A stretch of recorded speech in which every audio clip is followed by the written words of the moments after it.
All right, hailing frequencies are open. It's a special night for me tonight because I'm going to be running a game of Star Trek Adventures for some of my oldest college buddies, and I'll be running a scenario from the new Star Trek Adventures Klingon Empire core rulebook, which just came out last year. And I'm running the scenario at the very end of the book, the introductory scenario called The Oracle of Barkoth Breach, which I wrote and contributed to the book. So we are going to start with our crew of Klingon warriors aboard their bird of prey, the Var'Chang, the IKS Var'Chang. You guys are on the bridge, you're bridge officers aboard the bird of prey. And so just to kind of set the stage a little bit, there's, you're surrounded by computer consoles with Klingon language on them. It's kind of dimly lit on the bridge, more dimly lit than, say, a Federation starship usually is. There's like a red glow over everything. There's lots of bare metal, grayish or dark-looking metal all over, on the deck, on the computer consoles and everything. And the camera kind of pans in and looks at the view screen, and you can see that you're at warp. There are stars flashing by because of the warp effect, and the camera turns around and starts going to each of you one by one, and I'll allow you guys to introduce yourselves and your characters and what their role is aboard the Var'Chang. And we'll start with Travis. Who is your character, and what is your character doing right now? Yeah, so I'm gonna try to say it right, Lural, and I am I drive the ship. I man the con. And I'm only on this mission because I was sent to prison, and I found this mission as a way to kind of get out of prison, basically. Excellent. So yeah, you are manning the ship, and we will jump to Jason. Introduce your character, please. Okay, my name is Krovek, and I'm the tactical officer on this ship. I'm the son of Gorloth, and I was raised on an enclave overseeing a conquered world. My enclave knows me as Krovek. My enemies know me only as Death. Awesome. So yeah, you're definitely the muscles of the Var'Chang's bridge crew, the tactical officer manning the disruptors and torpedoes. How about Justin? All right. I am Karvara, a very sexy-looking Klingon woman, also the engineer and demolitions officer of the group, with a penchant for improvised engineering feats and a little bit of cloaking technology. Awesome.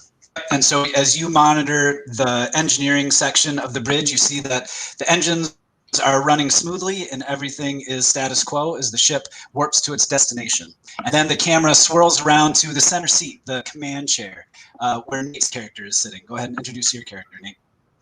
I am Doranesh, the daughter of Tofgar, from the house Palkar.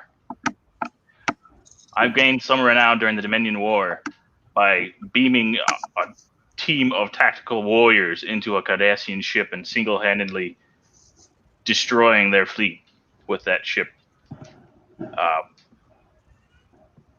Currently, we're aboard the Var'Chang, and I'm sitting at the command chair, awaiting our next orders, which I believe I'm just getting. Yep. And as you mentioned, this is post-Dominion War, so we are in kind of the next generation era, but slightly a little bit more in the future, after like the mid 2370s or late 2370s, just to kind of situate you guys in the timeline of the Star Trek universe. And yes, Nate, you are correct. You have just received new orders, or you've just made a decision actually about where the Var'Chang is going. So you have a commander's log that you can read. Yep. Go ahead and do that now. I have determined that it is time for my crew to take its rightful place among the Empire's most revered warriors. Accordingly, we have decided to travel to Barkoth Reach to receive the blessing of the legendary oracle there. The journey through the asteroid field has claimed the lives of countless Klingon warriors over the decades, but the few who have entered the oracle's temple and heard her wisdom have earned great honor for themselves, their houses, and the Empire. I have no doubt that we are equal to the task. The Oracle will have no choice but to grant us her blessing, and word of our courageous deeds will speed throughout the Empire. Qapla'. Excellent. So just to give you guys a sense of the Var'Chang, the ship that you're on right now, here's a picture from the Klingon core rulebook. This is one of the illustrations from the book, and you can see that green ship at the top that I mean literally looks like kind of like a raptor or like a hawk or falcon in flight. That is the kind of ship that you are piloting right now. It's a Klingon bird of prey. You've probably seen it in countless episodes of Star Trek and in some of the films as well. So, yes, you guys are warping towards Barkoth Reach to gain the blessing of the Oracle there. What questions or concerns do you have before the Var'Chang arrives?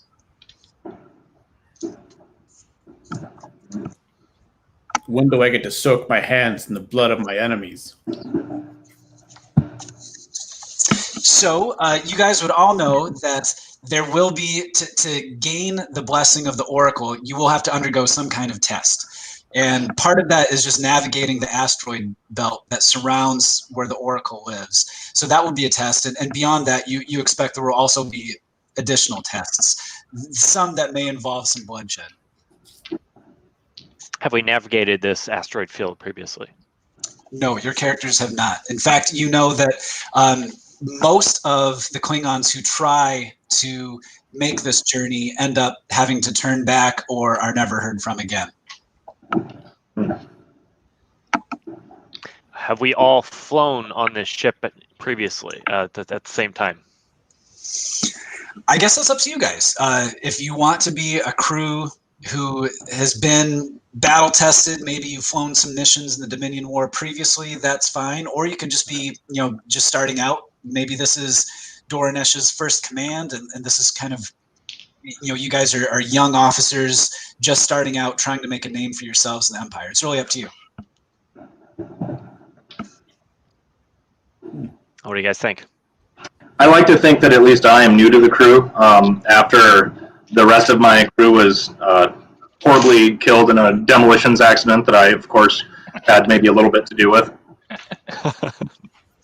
Still in great confidence in your command. Yep. Little black cloud following me around. Yeah, I'm thinking, like, let's say if we were new, that would put a lot of pressure on Doranesh, being our brand new captain, to really prove himself out, because we don't know you, we don't know you're worthy of the position, that kind of stuff. Are you challenging my authority, Lural? I mean, aren't we always doing that? Really? I feel like I've been on a few missions with Doranesh so far. Yeah, I feel like we can be like, if we are have a bunch of replacements, people that have died in the line of battle, maybe, and so we have some that are replacements and some that have maybe been around for a little while, something like that. So if you want to be new. So maybe Karvara is new. Lural, do you want to be new to the crew? Yeah, I think because I had previously been in prison, so this is my first helmed mission after accepting this. Yeah, I like that. Maybe Doranesh, maybe you pulled some strings. You needed a helmsman with some experience, and the best one available just happened to be serving a term in Repente, and you pulled some strings and were like, Lural, I can get you out of this hellhole, but you got to come fly my ship. Down with that. Yeah, he must have some great skill. If I'm going to those lengths to bring him out of prison, oh yeah. Excellent. I live with a lot of honor, so I don't rotate ships that often. So I like to find my crew and stick with it. So I think I've been flying with my captain for a little while. Yeah, and I've been on the ship for a while. I just finally earned the rank to be a commander. So while I've been on the ship, this is my first true command. Awesome. Okay, so yeah, maybe Krovek, you've got some loyalty to Doranesh. You guys have fought side by side before, but for Karvara and Lural, you're kind of proving yourselves. You're trying to get used to this ship and this crew, and this is a bit of a new experience. But regardless, all of you are seeking glory, seeking the distinction of earning the blessing of the Oracle of Barkoth Reach. And so, Lural, your instruments start to indicate that the Var'Chang is getting closer to its destination, and so you drop out of warp near Barkoth Reach, and a massive asteroid field crowds the view screen.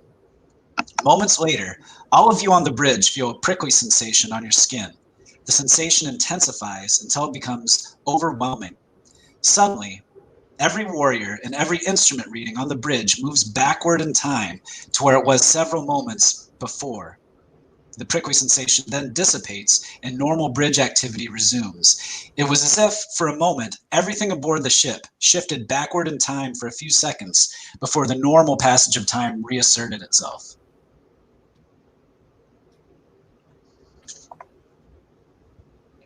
That was weird.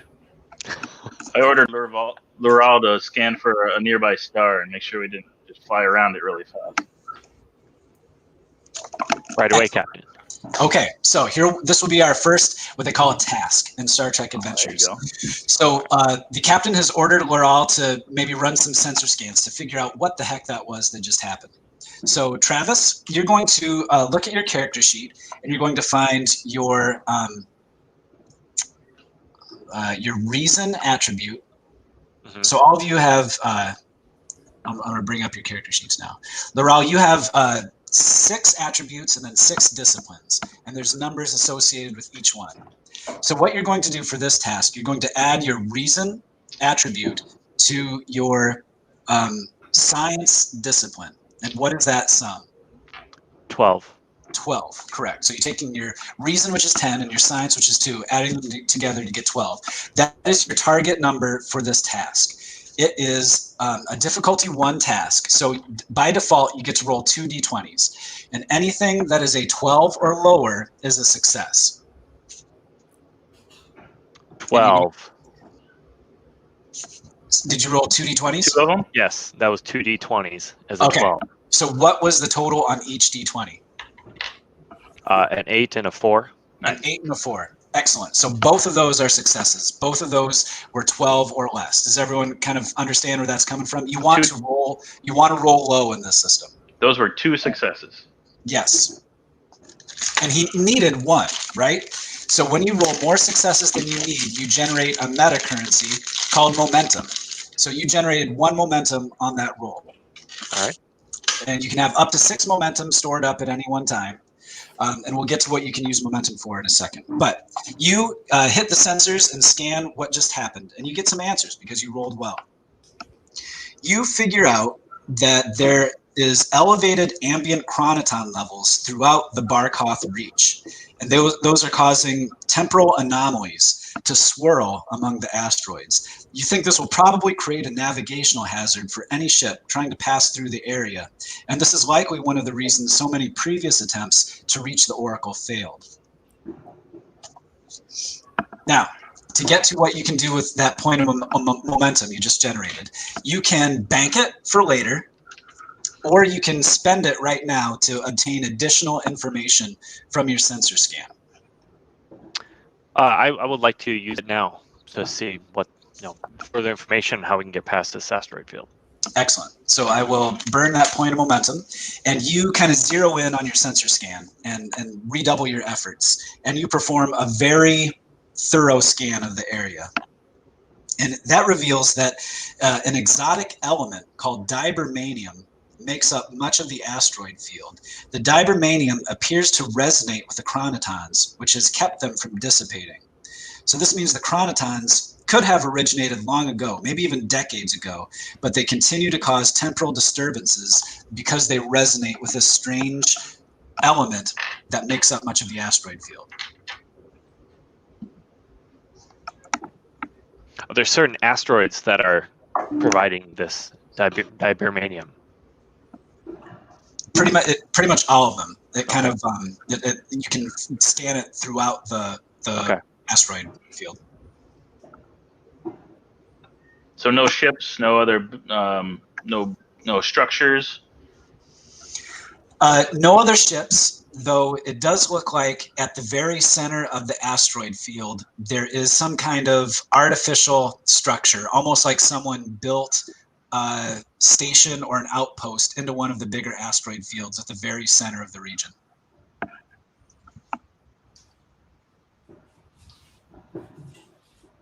All right. I order the helmsman to go ahead and approach the structure, but try to avoid any of these more chronoton particles if he can still sense them. Aye, Captain. Okay, so this is going to set a course for the center of the asteroid field. Is going to require two different tasks. Someone is going to have to plot a course, and then Lural, someone other than Lural, and then Lural is going to have to actually fly the ship to get there. So of Karvara or Krovek, which one of you wants to try to plot a safe course through the asteroid field? What attributes would that rely on? Good question. It's going to be a reason plus con task, and the ship can actually help out on this as well and give you an extra d20. All right. I've got a pretty good reason of 12. Well, I can punch rocks. That's what I was wondering. Could we? Maybe Could you we? should do it. Don't let Krovek do that. Give me the map. All right. I'm going to go ahead and plot a course then. Okay, Karvara. So you're going to add your reason plus con. Okay. That's 14. Number. Okay.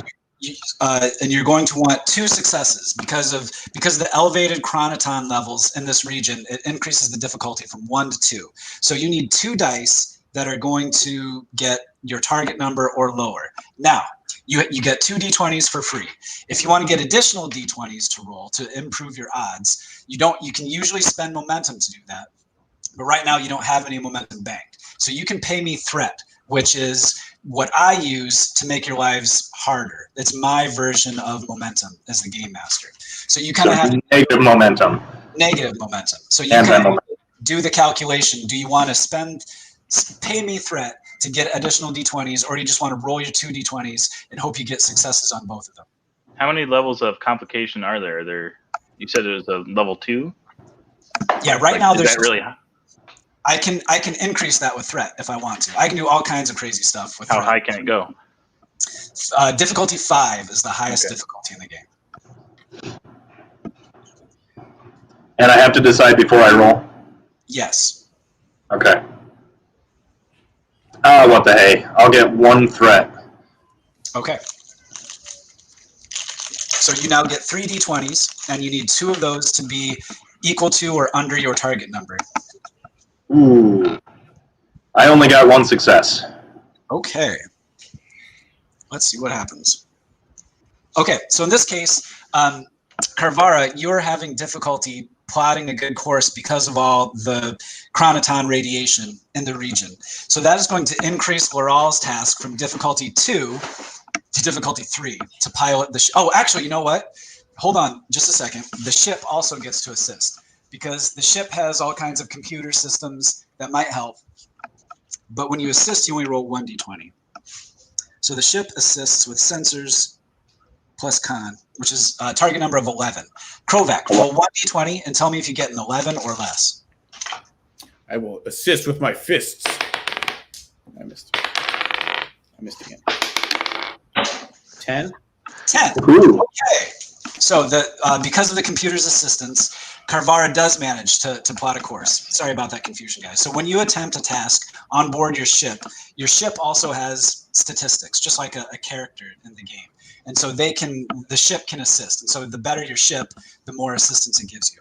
So in this case, your ship is able to provide the second success you need, and Karvara successfully plots a course through the asteroid field. So Lural, you now have a course, and it's just going to be a difficulty 2 roll to get to the center of the reach. And the ship can assist, once again. Krovek, you're going to do the same thing, roll 1 d20, and it's going to be engines plus con, which is a target number of 12. I rolled a 16. Okay, so the ship is no help this time. So Lural, you need 2 successes, and you're rolling control plus con. Control plus con is 15. 2 d20s. I got 15 and a 7. Okay, 2 So both are successes. successes. Yes. So your bridge crew working together works efficiently, and you plot a successful path for the Var'Chang through the Reach. How do I know which of these attributes and which disciplines to use for this stuff? Yeah, so we can kind of walk through those real quick. I mean, ultimately, as the game master, I'm the one who decides what combination you're going to use. But you can kind of argue with me if you think something else might apply, and I usually allow that. But so control is sort of like your dexterity. That's how good you are with like your hands and controlling your body and kind of pressure situations. Daring is like your courage, how well you act in a crisis situation. And that's what you're going to use if you make like a physical melee attack in combat. Fitness is just a measure of how tough you are and how much fortitude you have, physical fortitude, Constitution. endurance, constitution, exactly. Insight is kind of measuring other people and figuring out, for instance, if someone's lying or if someone has an ulterior motive. Presence is charisma. That's like how well a commanding officer can inspire their crew and get them to act in a crisis. Or if you're trying to charm or persuade someone else, you're going to use presence. And then reason is just like your book learning, your intelligence. Your disciplines are command. I mean, those are pretty self-explanatory. Those correspond to like what you actually do in your training on the ship. So command is when you are trying to figure out the tactics of an opposing vessel or something like that. Con is flying the ship, operating the ship's computers usually. Security is tactical, firing phasers, firing weapons, using the tractor beam. Engineering is figuring out the machinery and the computers of the ship. Science is trying to figure out some kind of scientific puzzle. Medicine is, for first aid tasks, healing sick people or injured people. Discipline can be up to 5, and then attributes of up to 12? Is that right? I think like 15 or something like that. Okay. So just to give whether you're high or low with what you have, yeah. Yep. And you guys are like trained Klingon warriors, right? So you're assumed to have like, you're pretty competent already. You don't like start out as like first level Klingons or something like that. Can we help each other like on tasks? You can. Okay. Yes. When you are assisting, you instead of rolling 2 d20s, you just roll 1, just like the ship just did. The ship assisted you in those tasks. You can do the same thing. Cool. Any other questions?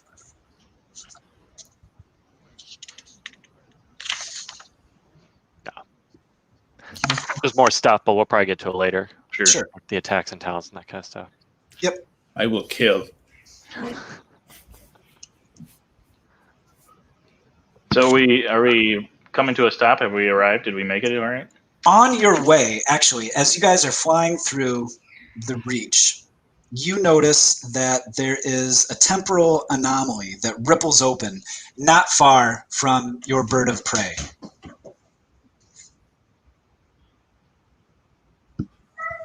And maybe some alerts and alarms start buzzing on the bridge. I yell, by the hands of Kalas, what the hell is that? And I order it to be on screen, display what that is. Yeah, so the view screen jumps to that area of space, and it's almost like a whirlpool or something, kind of ripples open. And just for a second, you think you see another ship on the other side of the anomaly, and then iris is closed with a flash, and it's gone in the blink of an eye. What kind of ship was it? Do we have any sense? Someone can give me a reason, anyone on the bridge who wants to, you all saw it. If you can give me a reason plus science task, and this is going to be difficulty 2.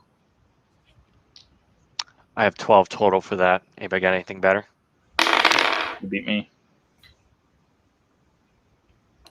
I mean, as far as I haven't rolled yet, I'm just saying, like, is there anybody has a? No, I'm pretty bad. 15. Oh, I think you should try. I think you should do it. Yeah. See if I can see anything.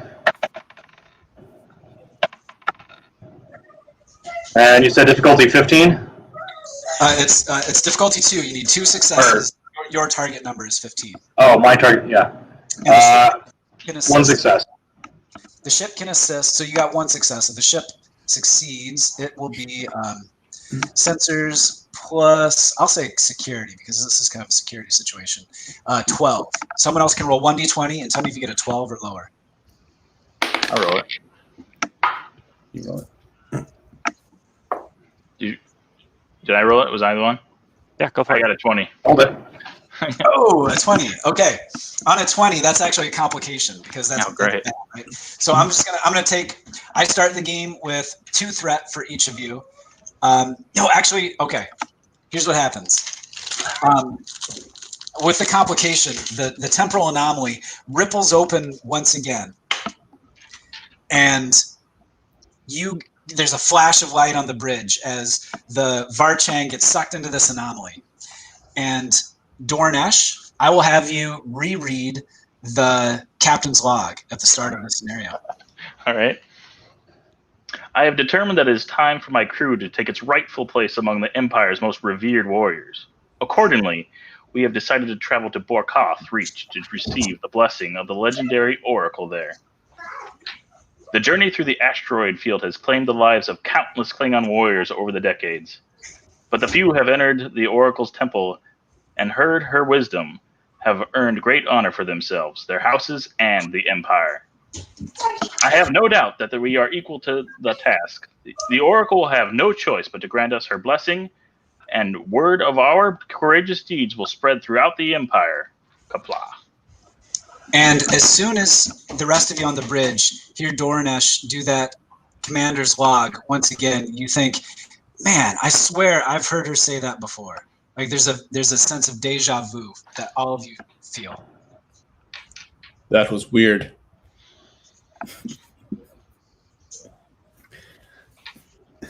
Even I'm like, man, this seems familiar to me. I've said this before. Yeah.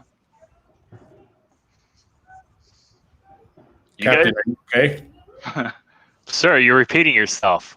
What are you talking about? Just reading my captain's log out loud. Are there any other entries in your captain's log? Maybe have you wrote that twice? Nope. It's the first entry, but I agree. It sounds familiar. I order you to set course for Var'Chang Reach, though. Aye, aye, Captain. Captain? What is going on, Captain? We're going to Var'Chang Reach. I can't tell. Where are we in this situation? Did we kind of fade So back Do a full out to the sensor sweep. asteroid? Are we back to our original position? Yeah, Lural, as you check your instruments, you realize that you are once again on the outskirts at the very edge of Var'Chang Reach with the Var'Chang just about to enter the asteroid field once again. And you once again you feel like, oh, I know exactly what course I need to lay in. I just did it. But all of a sudden the ship is like where it was a couple of minutes ago.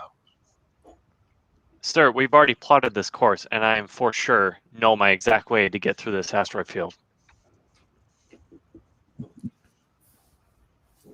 I scream at him, call him a useless batak, and run up there, and I set the course to the center structure. Yes, Captain. He is a useless bakak.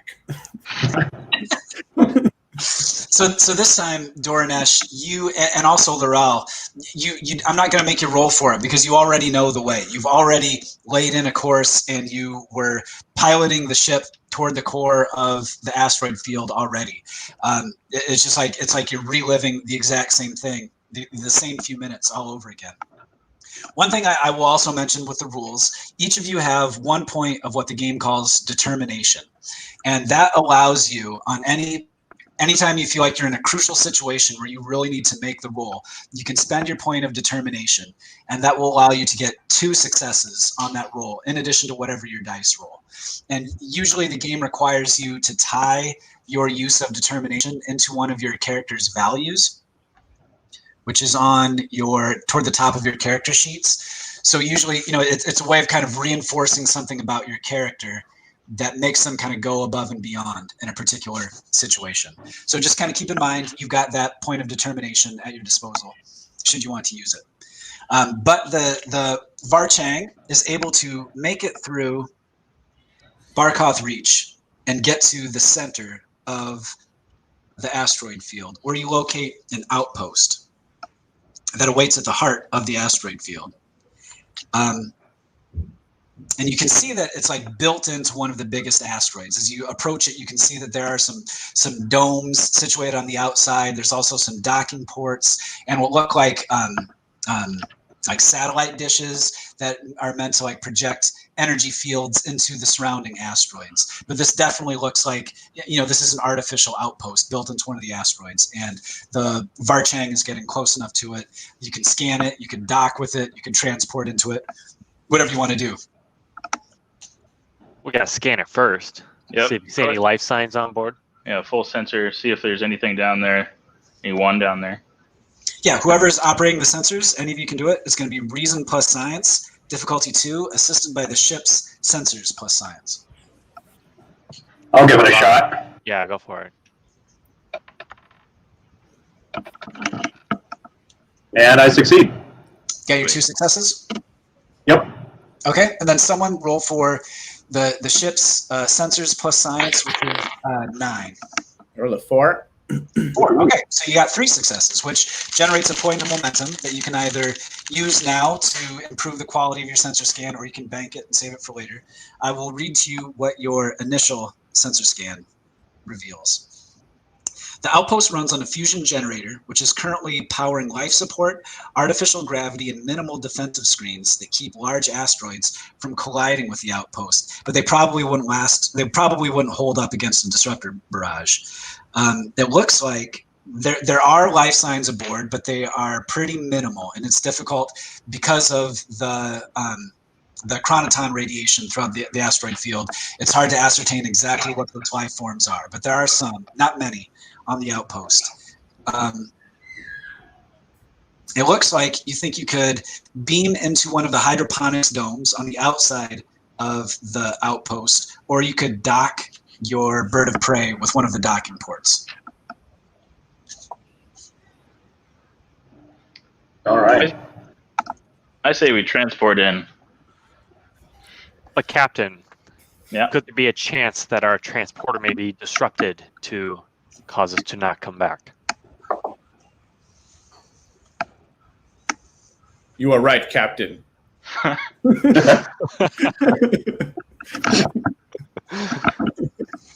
I would propose that we dock to ensure that we have physical access back to our station. And allow access to anyone who's to our ship on that station.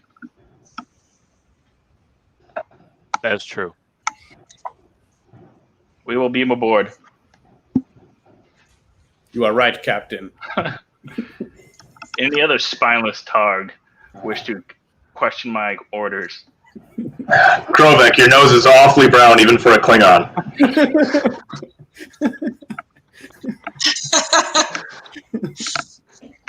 I will gut you, you pig. All right, so we're beaming aboard. Yeah, to the. You said it was a Hydroponics. hydroponics area, right? Yeah, there are several dome structures on the very outside of the asteroid, and you assume that that would be where, hydroponics bays where vegetables are grown.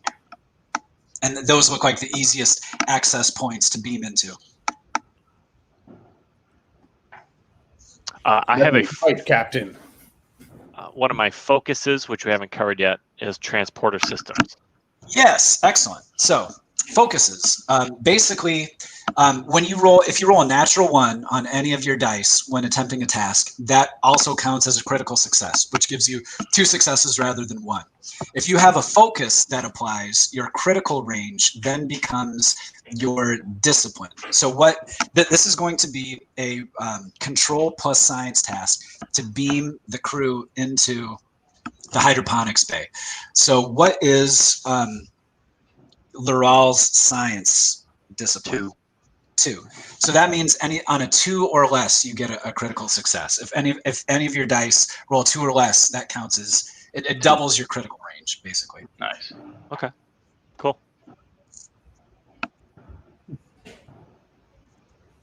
yeah, someone will have to operate the transporters. This will be a reason plus science task, difficulty 2, and it will be assisted by the ship's sensors plus science, which is a 9.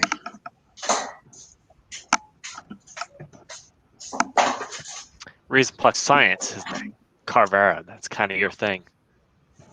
Yeah, I guess I'll do it. Karvara, do you have any focuses that might apply? I don't believe so. Okay. What about infiltration? How does infiltration? This, I would say, counts as an infiltration kind of mission. You're trying to find your way into the sort of abandoned outpost. So if you wanted to assist, I would allow you to do that and use use that focus. Okay, I'll do that. So Karvara and Doranesh get behind the transporter console and start working the calculations. So Doranesh, you are going to roll 1d20 assisting, and you can use your command discipline if you wanted to. Okay. But Karvara, you're going to use reason plus science, and then someone can also roll 1d20 for the ship, which has a target number of 9. I'll take ship.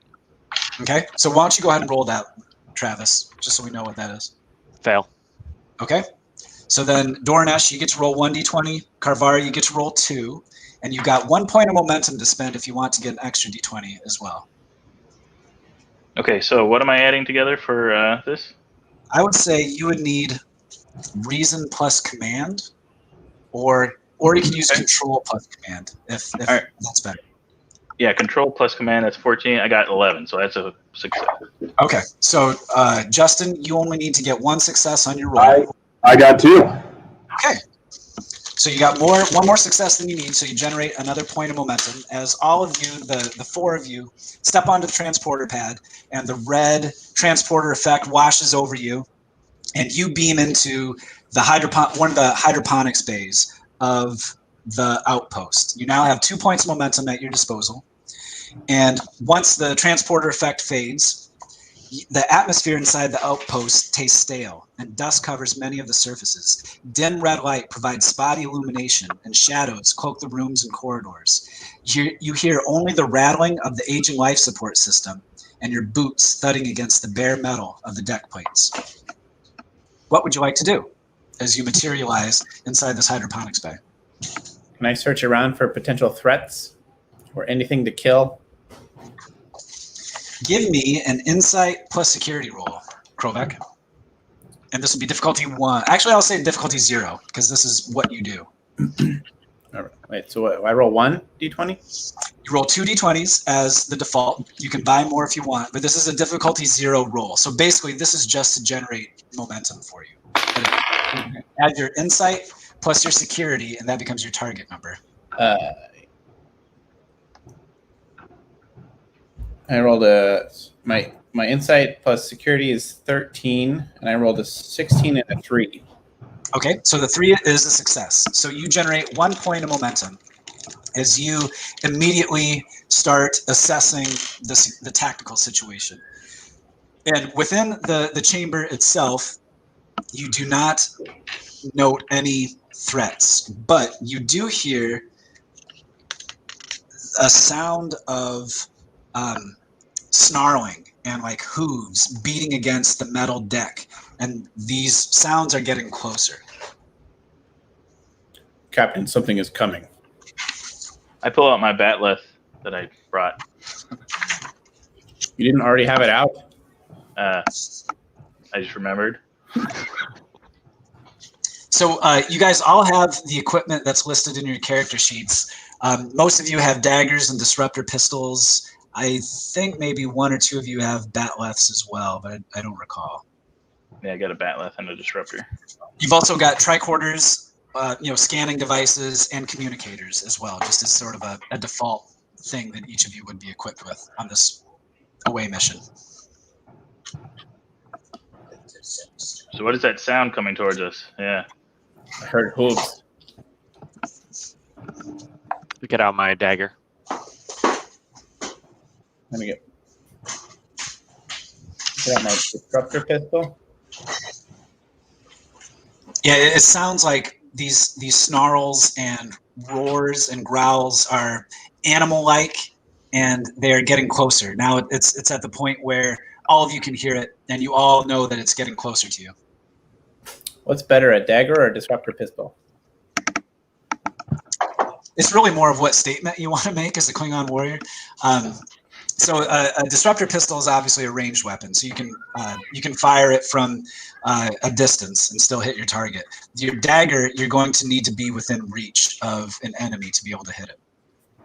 Well, I can't get blood all over my hands if I'm using a pistol, so I'll use a dagger. Okay.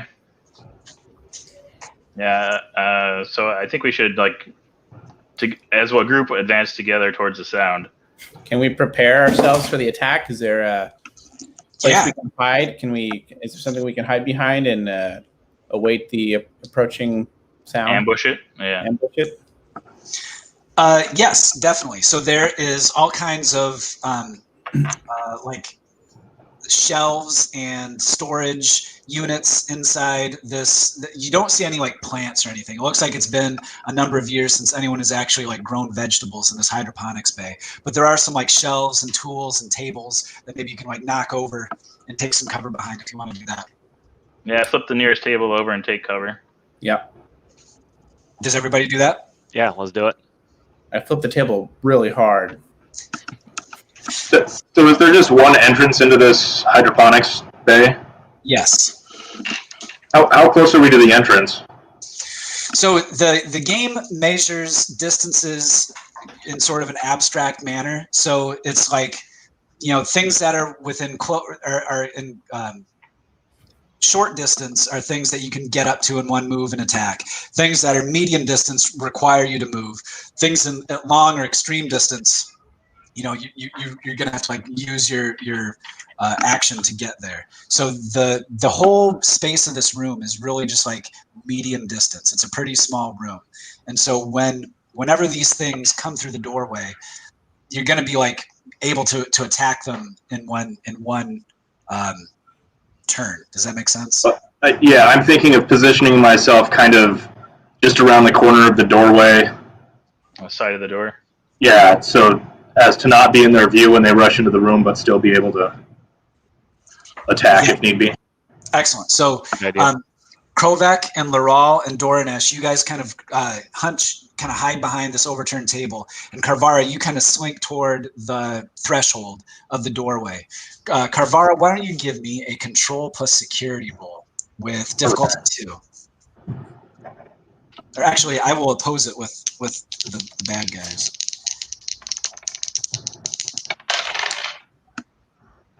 One success. Okay.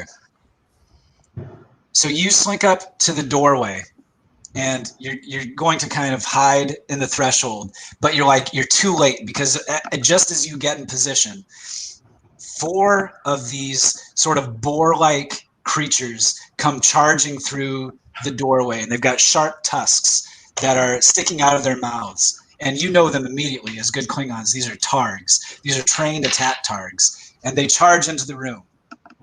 Karvara, because you sort of hid, I will allow you to act first. What do you want to do as these 4 targs charge into the room? I want to start shooting them with my disruptor pistol. Excellent.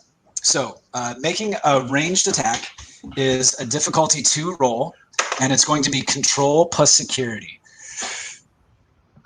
You have 3 points of momentum if you want to buy extra dice. I will buy 1 extra die. Okay. So that leaves you with 2 momentum banked, and you can make your attack roll with 3 d20s and hope you get successes on 2 of them. I did get successes on 2 of them. Excellent. Okay, so you aim with your disruptor pistol and fire it, and a bolt of disruptor energy slams into the hide of one of these targs. So you're going to roll a number of d6s equal to whatever the let's see, I can bring up your character sheet. The CD? The CD, exactly. So if it says like 5 CD or whatever, you're going to roll 5 d6s. And add them together, or Nope, you're not going to add them together, but roll them first, and then I'll explain. Okay, I've rolled them. Okay, how many 1s did you get? 1. Okay, how many 2s? 0. Okay, how many 3s and 4s? 1. Okay, get rid of that one. How many Okay. how many 5s and 6s? 4. 4. Okay, so basically the game has these, they call them challenge dice, and they're kind of proprietary, and they've got like the Delta Shield on one side, they're blank on 2 sides, they've got a 1 and 2, and so basically they're not real D6s, but you can use D6s to simulate them. A 1 is a 1, a 2 is a 2, 3s and 4s are blanks, 5s and 6s are 1 plus the effect of the weapon you're using. Your disruptor is vicious, so basically 5s and 6s count as 2. So how many 5s and 6s did you get? 4. 4. Okay, so that is a total of 8 damage. Each of those counts as 2. And then then you rolled another 1, right? Okay. Yep. So you do a total of 9 damage. The targ has no resistance, so it takes all of that damage. You smell like cooked pork as soon as you hit this thing. And so one of the targs immediately goes down, and there's just 3 left. All right. But, so here's what happens. The initiative will shift to one of the targs unless you keep the initiative by spending your remaining 2 points of momentum to pass the initiative to another one of you guys. I think I'll take my licks.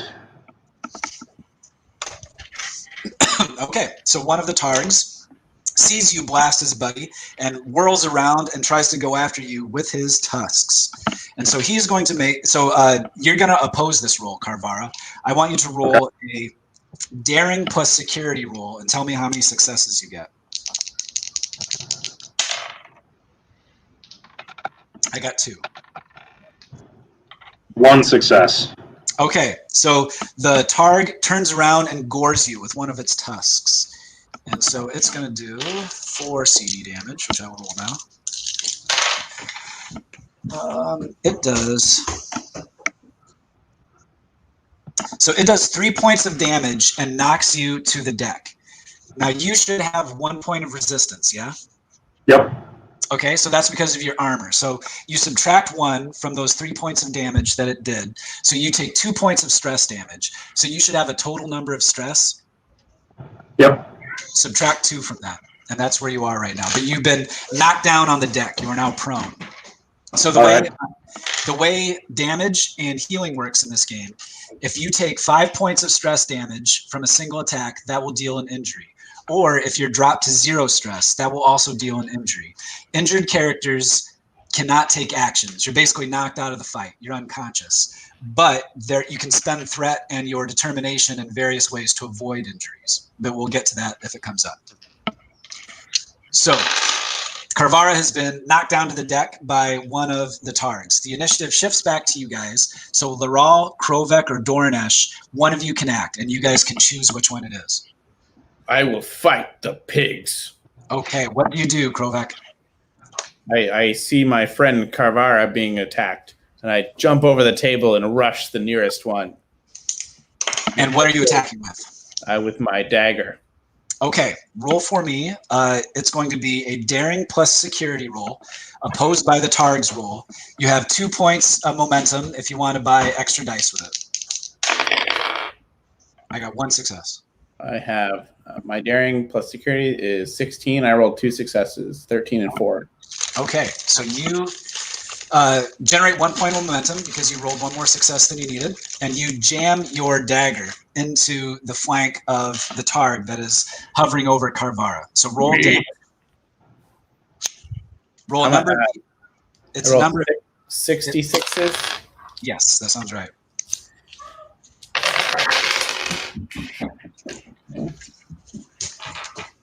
Can I tell you what I have? Yeah, first just get rid of the 3s and 4s because those are blanks. Okay. Tell me how many 1s. I have 1 1. Okay, how many 2s? 2 2s. Okay, that's total 5. And then how many 5s and 6s? None. Okay, so you do 5 points of damage. 5 points is usually enough to cause an injury. I'm going to spend threat, 2 points of threat, to keep that target in the fight, so it avoids the injury. But it does take that stress damage. And you are now hovering over the target and it squeals, but it stays in the fight. The initiative will shift back to one of the other two targs, unless you guys want to spend 2 points of momentum for either Doranesh or Lural to act. It's up to you. Keep him for now. Yeah, I'm going to charge forward and try and attack that last one that Krovek is attacking. Okay. Do you want to do that now, or do you want to wait till after? Wait till after. Yeah.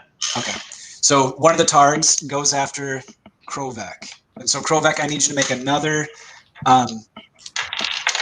daring plus security roll. And tell me how many successes you got. I rolled a 2 and a 3.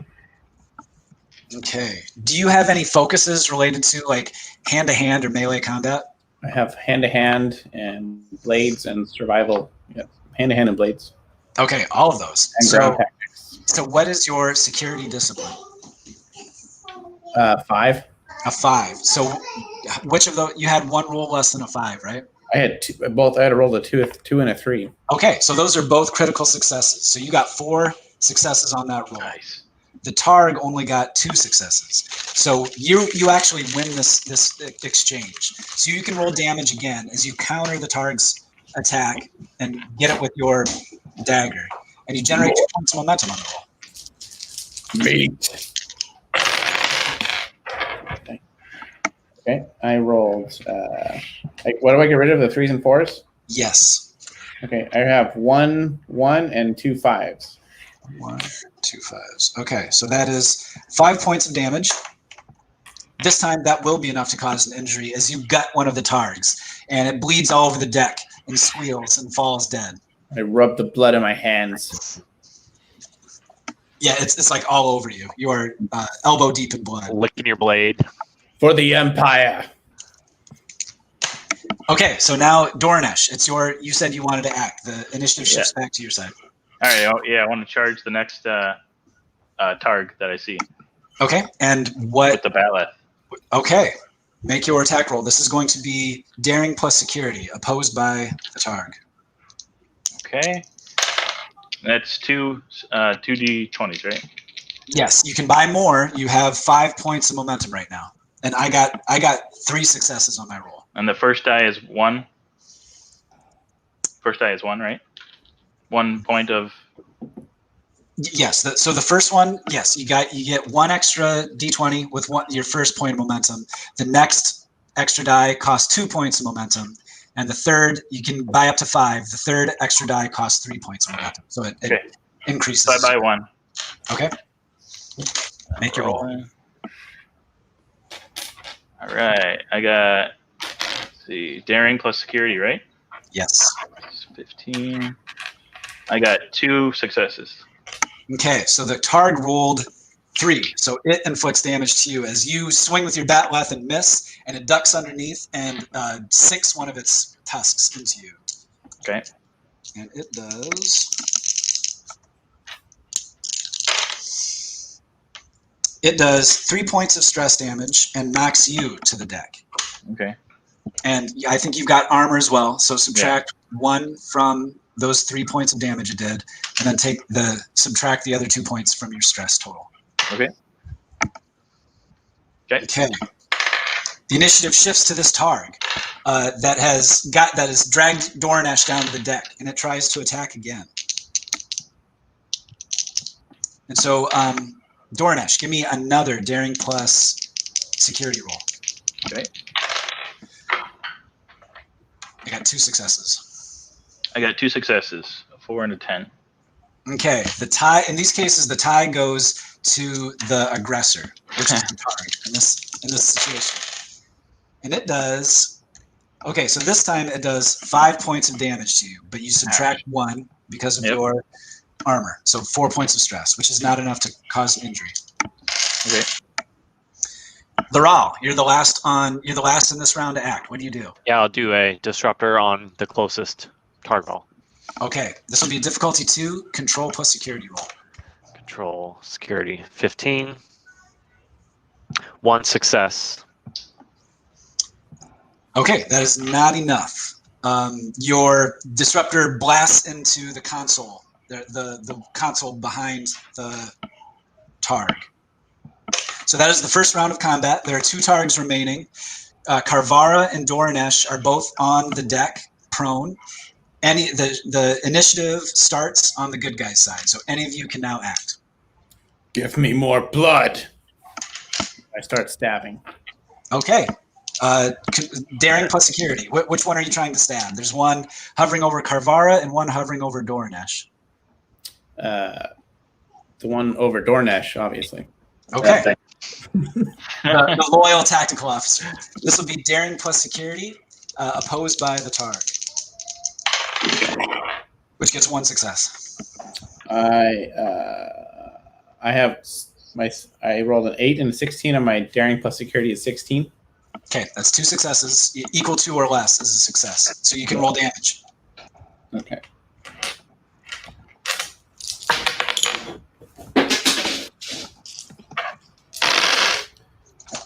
Okay. 1, 2, 2, 3 2s. Oh well.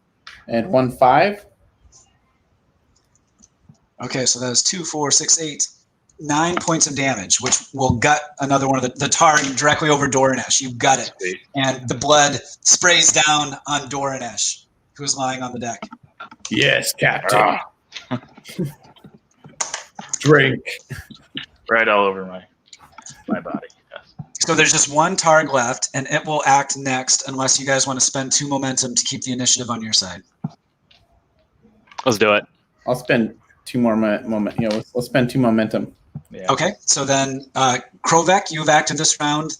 You other 3 have not. So it's up to you guys. Which one of you acts? Well, presumably, Doranesh and I would have to spend actions to get up. Yeah. Is there any reason for being prone that costs extra, or? So on your turn, you get 1 task and 1 bonus action, which is not a task, which doesn't require rolls. Standing up would be that bonus action. Moving into another zone is a bonus action. Aiming your disruptor is a bonus action. So if you wanted to stand up and attack, you could do that. I would like to stand up and attack. Okay, what are you attacking with? With the phaser pistol, or the disruptor pistol. Okay, so this is a difficulty 2, control plus security roll. You still got 2 points of momentum. You could buy 1 extra d20 if you wanted to. Yeah, let's buy 1. Okay, so you get 3 d20s. You need 2 to be successes. Who ultimately makes the decisions? Because we're collectively gaining momentum, or is it per individual? There, you get a pool. So when you earn momentum on your roll, you can decide to spend it right away if you want to. If you don't spend it right away, it goes into a pool that the group can access, and you can have up to 6 momentum in your pool. After that, it goes away. Got it. Thank you. We should use it at some point, so we don't. Yeah. Okay. I got only 1 success. Okay. So you stand up, but maybe you're still like kind of dizzy or something from the first attack, and your disruptor pistol misses. And one more question. I just see in my talents I have Braculu, which increases my resistance by 2 against non-lethal attacks. Yes, these are lethal attacks with their tusks. Okay. Non-lethal would be if someone fired at you with a phaser on stun, or if someone just like tried to hit you in a bar fight or something. Yeah. Gotcha. Okay. Okay. The Targ will act, and it will go after Krovek, who's been slicing all of its buddies. I'm going to spend a point of momentum to get an extra d20. Krovek, I need you to make a daring plus security roll to defend yourself. I rolled a 1 and a 13, which is two successes. Your 1 is a critical success, right? Yes. I think you got 3 successes. Because of his focuses, right? Critical? Because of your focus? Because of the critical? Yes, Yeah. like the one you rolled counts as 2 successes, and then the other die was a success too, right? Yeah, it was a 13 out of 16. Yes. So you got 3 successes. The Targ got 2. So you reverse the attack. It dives at you with its tusks. But you're able to slice it, get your dagger in underneath the attack, and so you can roll damage.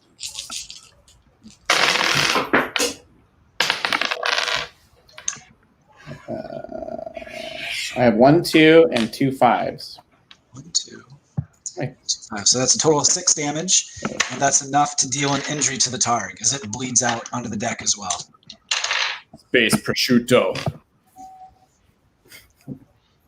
And so for the moment, you guys are out of combat.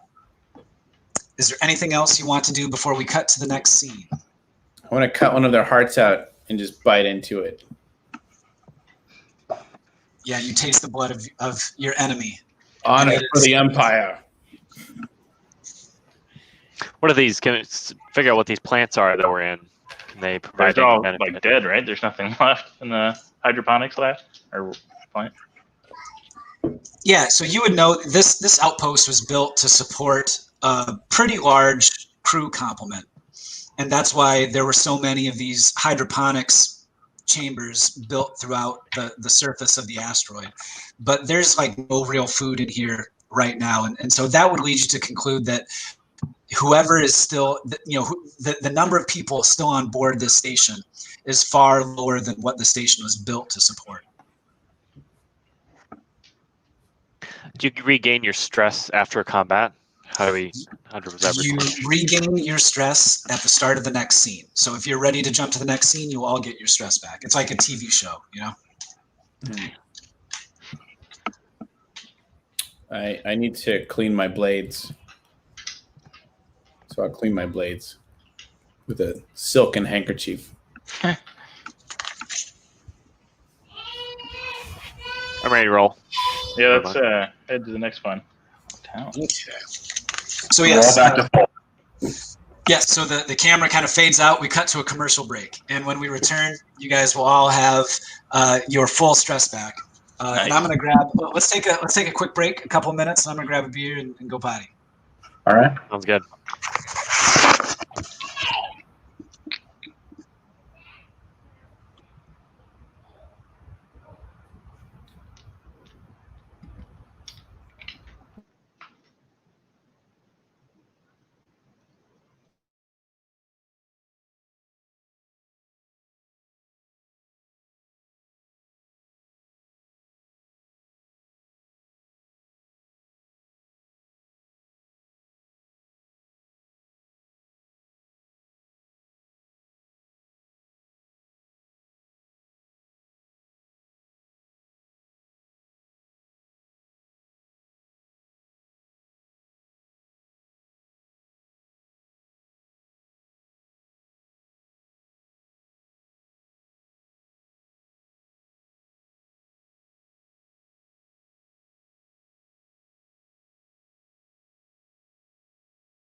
Blood for the Empire.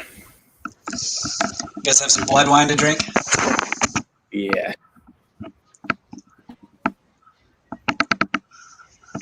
I think this rule set is like more cinematic. Yeah.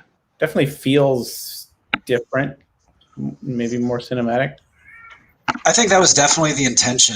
It's, you know, a lot of people start out with Dungeons and Dragons and then jump to other games, and so a lot of the storytelling assumptions that they go with in a D&D game don't really apply to a Star Trek game, which really ought to try to make it feel like you are taking part in an episode of Star Trek, right? Mm-hmm. So it should have scenes and lots of character interaction, and like the main characters don't really, you know, main characters rarely die, right? It's always the red shirts, you know, so it's pretty hard to like kill off a main character, and it gives them all kinds of opportunities to avoid injuries and stuff. It's a television story, you know.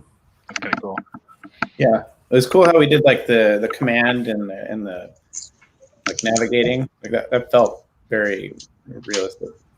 Yeah, I love the way that they allow the ship to assist in certain tasks, because it makes it feel like the ship is a character, which is very Star Trek. Yes, precisely. Is there a sense of leveling up or a system to level up in this game?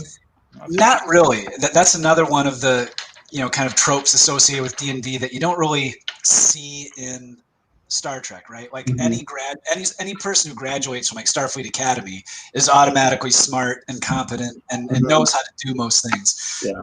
And so there isn't the way character advancement works in this game is you get milestones. So when your character like overcomes an injury or does something heroic or work with their values in throughout the course of an episode, they get a milestone, and you kind of collect a couple of milestones, and you can sort of trade that to slightly upgrade some of your attributes or get a new focus, stuff like that. But really, the character you start out with is pretty close to the character you're going to end up with, even if you play, you know, dozens of sessions. Yeah, you're already this character. It's not like in the show they level up. Yeah. Exactly. D&D, you start out pretty weak fighting rats. You're right. Right. I guess you start out fighting targets here. That's not much different. Yeah. That's because we don't know what we're doing. Do you have any questions? Anything that's not making sense to you so far? So the CD number, that's the number of D6, right? Yes. For combat damage? Okay. Yeah. They call them challenge dice. That's what the CD. Okay. That's an abbreviation. I haven't used any talents yet. Is that that was more complicated? So the talents, I think the descriptions of each talent are included on your character sheet. So that it should kind of tell you when they apply. Are they just something you kind of have to figure out as you go along? They're easy to forget. And I've run a lot of Star Trek adventures, and they're easy to forget they're even there. You know, like maybe if you look at Lural has the talent for constantly watching, which might have applied when the targs were like charging down the corridor and you could hear them, but you couldn't see them. You could have used it to detect danger, hidden enemies, but it doesn't like make or break the game, really. What's an A? It's the 1A. 1A. One is a D20. I'm under untapped potential. I can roll a 1A to get a momentum back. Whenever the character succeeds in a task, which they have. I think that should be 1D20, not A. Okay. Your determination point. Do you earn that back because you have one of them, or do you? You get that at the start of every session. Is how I run it. I think I'm pretty sure that's okay. You get one per session, and you should usually tie that to your value. Like I just happen to have Loral's character sheet up in front of me, so like, if Lural wanted to spend her determination, she would, one of her values is any job in the Defense Force is better than Var'Chang. And so it'd be like, I've got to make this shot. I've got to make this mission succeed. Otherwise, I'm just going back to Var'Chang. And I can't have that. I absolutely do not want to have that. So I'm putting everything I have into this role. Does that make sense? Yep. Cool. Okay, everyone ready to jump back in? Yep. Yep. Yeah. Okay, so to recap, you 4 Klingon warriors are out to seek the blessing of the Oracle of Barkoth Reach, because this is going to earn you prestige and glory in the Empire for you guys to make a name for yourselves as Klingon warriors. And so you've traveled to the structure, this outpost, the very center of Barkoth Reach. You've had to weave your way in and out of temporal anomalies to get there. You beamed into the exterior of the outpost, and you found a pack of trained attack tards, which you were able to dispatch. And you believe that the Oracle probably awaits you somewhere further deeper into the asteroid, into the structure. So what do you do? I say we charge in like good Klingons. Let's go in. Yes, Captain. Without fanatic. So So as it's you the guys, corridor. yeah, as you fearlessly charge deeper into the interior of the asteroid, you go down a corridor which opens up into a large room, bigger than the hydroponics lab, that is full of strange, powered down technology, engineering equipment. Hmm. I turned to Karvara. What is this? What is all this? I am taking a look as we speak, Captain. Karvara, give me a difficulty 1 reason plus engineering task as you examine this unfamiliar equipment. 2 successes. Okay, so you generate a point of momentum. You now have 2 in the pot. You deduce that this equipment would be used to generate chronotons and distribute them throughout local space. If you want, you can spend a point of momentum for additional information. How many do we have left? You've got 2 No right more. now. 2 in. Okay. Yeah, we can get more too. Right, because you just got another one. Okay. I say we do it. Okay. I want to know more. Yeah, Karvara, you take another moment to examine this equipment, and you deduce once again that it's in such a state of disrepair that it would be impossible for you to bring the equipment back online without bringing in all kinds of additional parts. Hmm. Should I punch it, Captain? Is there any exits to this room, right? Or is it just what do we see? You can continue going further into the interior of the asteroid. There's nothing else in this room. I think we should probably keep going. Unless we travel back in time to when these machines worked. Huh? I like the idea. Do that. Maybe we should just keep going. It's interesting, Karvara, as you say that out loud, another temporal distortion kind of ripples open in this room. And for a moment, you see like a ghostly image of a Klingon warrior emerge out of this distortion before it snaps shut again, much like the distortion you saw out in space. I don't dare to investigate further lest we go back to reading the captain's log.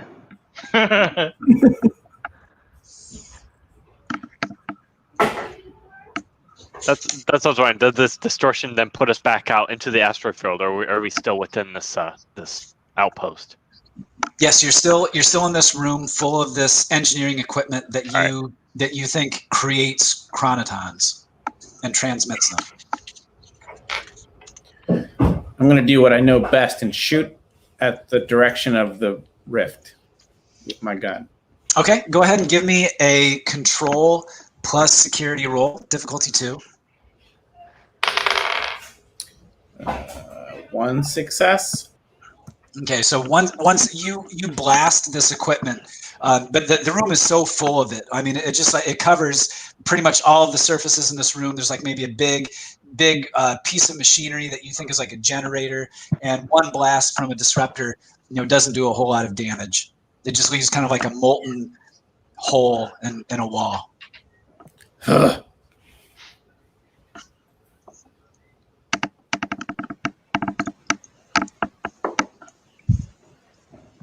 I don't know. think we should move. Let's move forward. Any theories about what that is or what's going on here? Seems to be some sort of time control device.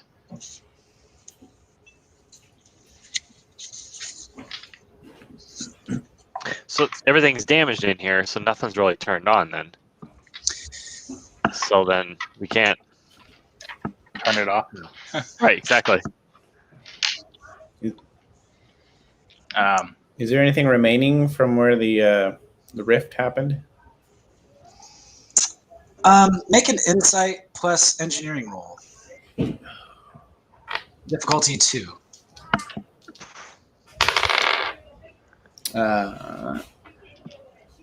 2 failures. Okay. Krovek thinks this is like an ice cream machine. How do I eat it? Where's the ice cream come out? Nice.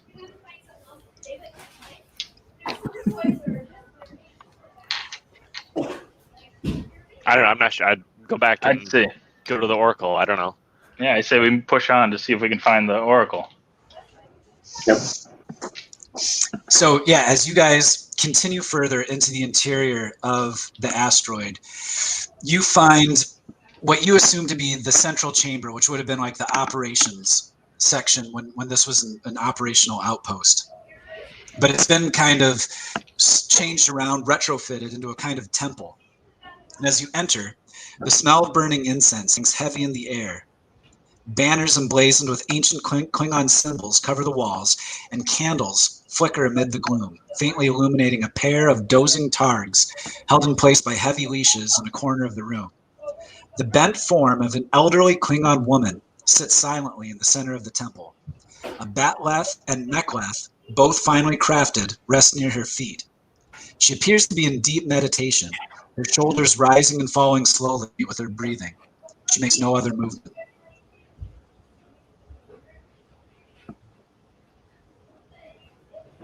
Who's got some good charisma? I'm sorry, presence. I have a decent 9. Nice 9. Is anyone better than 9? No. No. We walk into the room, right, and I announce our presence, demanding, "Woman, we have come to seek the Oracle." Yeah, go ahead and give me a command plus security roll, Doranesh, and this would be difficulty 1. Difficulty 1, so that's 1d20. So you roll 2 d20s as a default, Just need but you one. need 1 success. Command security? Is that 2 All right. different ones? I got Or presence plus command. I'm sorry. Okay. presence plus command. That's 13. Yeah, I got 1 success. Okay, so you stride into the room and announce your presence. Oh, I think we lost Justin. Justin. I'll send him a note real quick before we go any further. Oh, he's back. There we go. We got you, Justin? All right, I'm back. Okay, cool. So 1 success. All right, so Doranesh strides into the center of this chamber and announces her presence, and you do so with confidence, as befitting a Klingon commander. And the elderly woman slowly opens her eyes and lifts her head, and she looks at you, and she seems to nod approvingly, and she says, "The temporal anomalies in the asteroid field tested your wits, and my targs tested your mettle. You have proven yourselves worthy. Welcome to my temple. Yet, you will be the last to receive the blessing of Glorithar, the oracle of Barkoth Reach. For my song is nearly complete. Tell me, why have you come to see me?" Glory. We all seek the glory. We seek the blessing and for the glory for the Empire.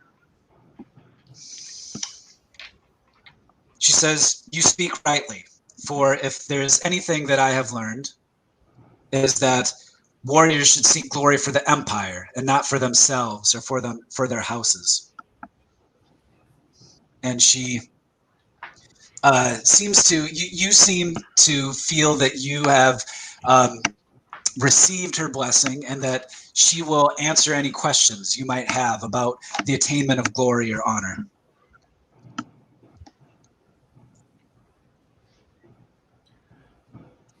Where can I find more glory for my empire?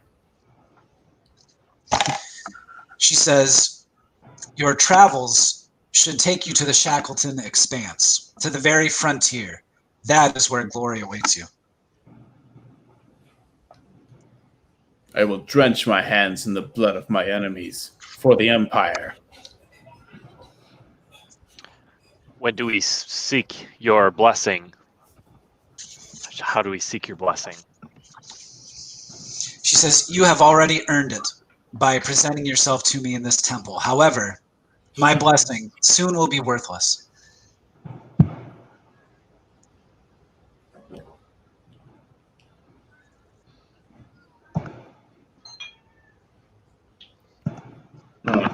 Can we help? It is possible. And she begins to tell you a story, a tragic story about her past. She tells you that she is the sister to what was once a prominent and ambitious Klingon warrior named Keldrog, who many thought would one day become chancellor of the Klingon High Council. But Glorithar, in fact, Keldrog, her brother, and Glorithar built this outpost, and they used the chronoton emitter to disguise their location so they could amass a great fleet of Klingon ships without worry from other houses interfering with them. But Glorithar learned that Keldrog planned to assassinate many of his rivals, not only his rivals, but also their families, their children, non-combatants, everyone in their houses. And Glorithar decided that that was dishonorable. So she challenged her brother Keldrog to single combat to stop him. And she slew him. She cut off his head with her bat'leth. But many of Keldrog's generals were still loyal to him. And so she opposed them almost single-handedly. But the trick she used was the chronoton emitter. She flooded the area with chronotons, which forced many of her enemies out of the space-time continuum, essentially wiped them out of existence. But now the chronotons are decaying after many decades. And she worries that some of these Klingon warriors are going to reappear soon, and they will want their revenge, just as they did decades ago. So she has basically spent a lifetime in contemplation and meditation over the death of her, the death of her brother. She killed her brother to stop him from going down this dark path. And she's just been waiting all these years for her enemies to reappear. And she thinks that could occur at any moment. Is there something we can do to stop the reappearance of your enemies? The chronotons were sustained for many years by the dibermanium in the asteroid field, but even their effect is starting to wane. I'm afraid that there's nothing that can stop the decay of the chronotons. And when that happens, my enemies will reappear, led by General Gruth, who was Keldrog's most loyal deputy. Then we will kill him. How many ships did he have at his command?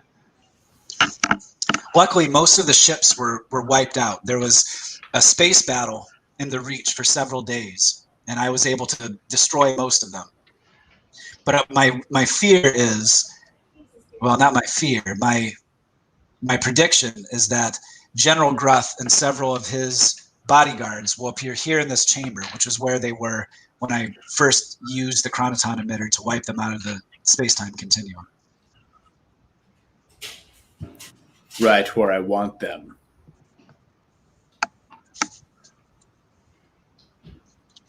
By Kalis, we shall defend you. Fear not. She kind of smiles and says, then it will be a glorious battle. For glory. For the Empire. Or the Empire. For the Empire, Captain. So she picks up this ancient bat'leth that is finely crafted and bristling with blades, and they still gleam in the light of these flickering candles. And the chronoton distortions ripple open in the center of this room. And you can see that there are several Klingon warriors who start to appear. And the two Targs who are chained up on one side of the wall start to kind of stand up and start spinning around and pawing at the ground with their hooves. Is there anything you would like to do before this bloody battle begins? So are these Targs now our friends, you think? You think we could let them loose? Were they the old lady's Targs, her pets? Yes, it appears that her only companionship on this outpost all these years have been her trained pet Targs. 4 of which we just slaughtered.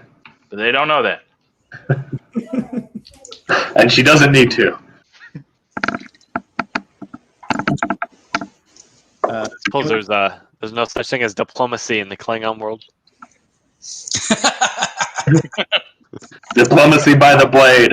Gorthar just laughs at you. Shall we release the two? Release the Targs. Yeah. Release the Targs. Do it.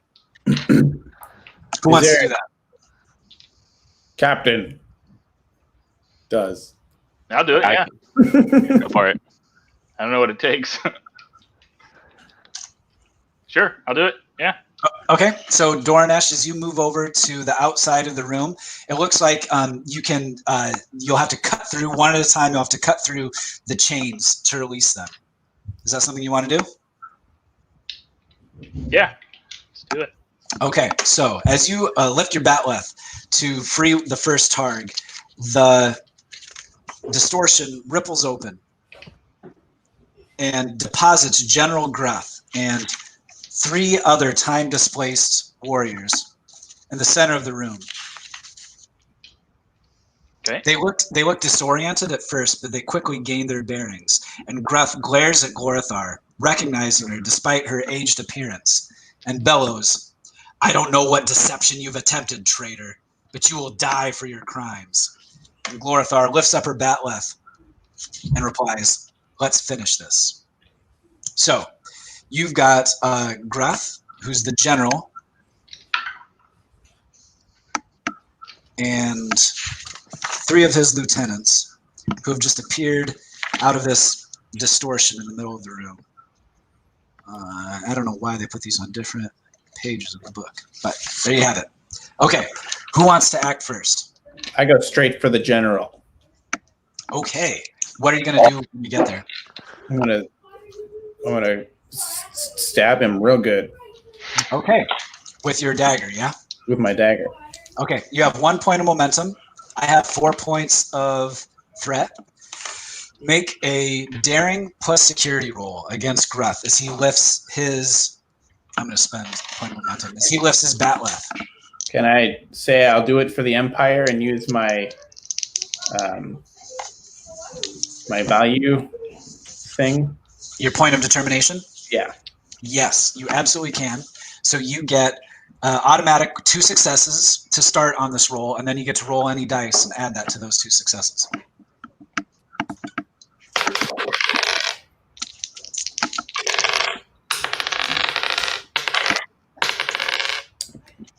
I rolled 2 1s, 1 2, 1 5, and 2 6s. Holy cow. Okay, so you basically you get 2 automatic successes and then you roll 2 dice, right? Oh, and I roll 2 dice? Yeah. So you start with 2 successes and then you roll 2 dice as normal. Okay, I rolled 2 dice. Okay. I rolled a 7 and a 5, and I think the 5 is critical. Okay. So you roll a total of 5 successes on that roll. Gruth only got 1. So you generate 4 points of momentum, and you attack with your dagger. And at first, General Gruth is able to defend himself with his batleth, and the sparks fly as you try and hit him with your dagger. And you whirl around for a second attack, and you bury it into his leg. So roll damage for your dagger attack. I think I rolled damage earlier. The 2 dice I rolled for the D20s were a 5 and a 7. Yes. Okay. So the damage I rolled was 2 1s, a 2, a 5, and 2 6s.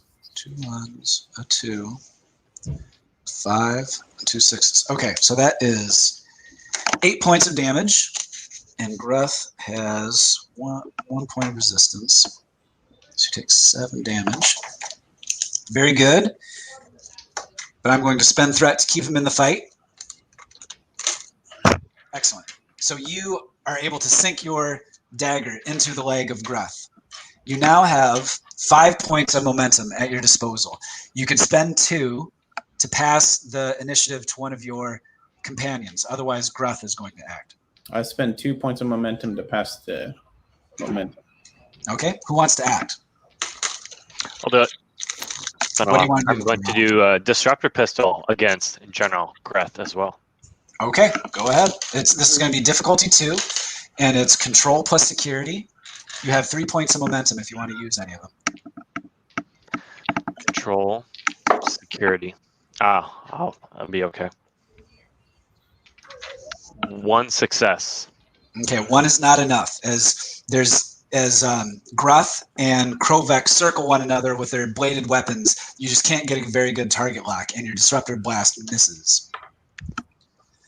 So this time, the initiative does shift to Gruth, and he is going to swing his Batleth. And he's going to jump past Krovek, and he's going to go straight at Lorathar, because that is his target. I need to roll for Lorathar. Someone give me, any of you can do it, daring plus security, and your target number is 16. He raises the dagger to defend herself. Our daring plus security? Or her? Hers, which is a target number of 16. So, you want to roll it, Captain? Sure. Oh my god. I got 10. Did you roll two d20s? Oh, 1. All right, one more. I got a 12, a 10 and a 12. Okay, so she defends herself successfully. I rolled terribly on that. Nice. So Lorathar is going to roll. Where's her Batleth attack? 8.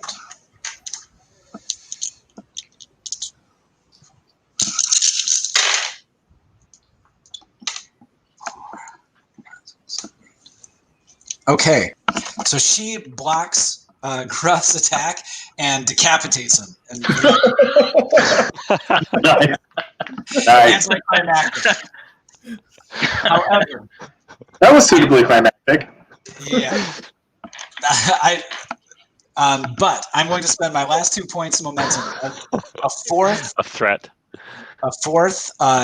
Klingon warrior ripples out of the portion. So there are now, Gruth is dead, but there's still 4 other warriors present in the room.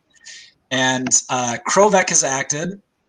Lural has acted. So Karvara or Doranesh, either of you can now act. I'd like to pull out my disruptor pistol and shoot at the nearest guard. Okay. What you going to do something with the targs first? Or is that already been Well, I done? didn't know if I did that already or not. You have not. It will take an Oh. action to release each target. Do you want to do that? I'm a little Bonus also, action. I've thought about it. I'm a little worried they might attack us later. So I'll just leave them chained up for now. Okay. So Tis but a scratch. Come on, Captain. your disruptor. Yeah, disrupting the nearest guard. So what? It's a that's difficulty. control and security. Control plus security. It's difficulty 2, Okay. and you've got 3 points of momentum if you want to buy another d20. That's one. How many endurance? How many do we have? You've got 3 points of momentum. I'll buy 1. Okay. Another d20.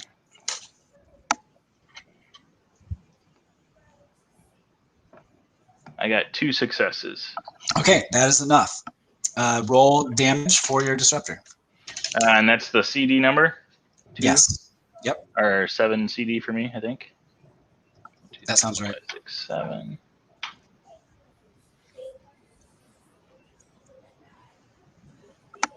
Okay.